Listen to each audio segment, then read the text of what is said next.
Introducing the all-new Corolla.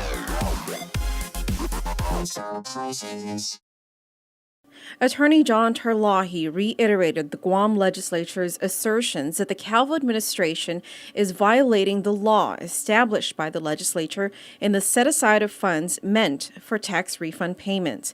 But more importantly, he pointed out that failure to declare the law organic and recognize the separation of powers could result in a federal receivership and the sequestration of Government of Guam funds. He noted this in his reply brief filed Monday for the declaratory relief the legislature is seeking with the Supreme Court. Terlahi pointed out that the government is already under a federal court order to pay all tax refunds within 6 months.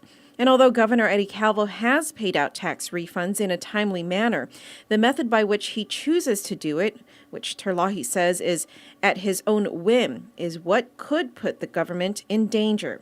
The case was filed after Senator Ben Pangilinan discovered that funds were withdrawn from the tax refund trust account and then transferred to the general fund. While the administration acknowledged the transfer, it has repeatedly stated that the transfer was made because tax refunds were, for a period, being paid out of the general fund. Thus, it was money owed to the general fund.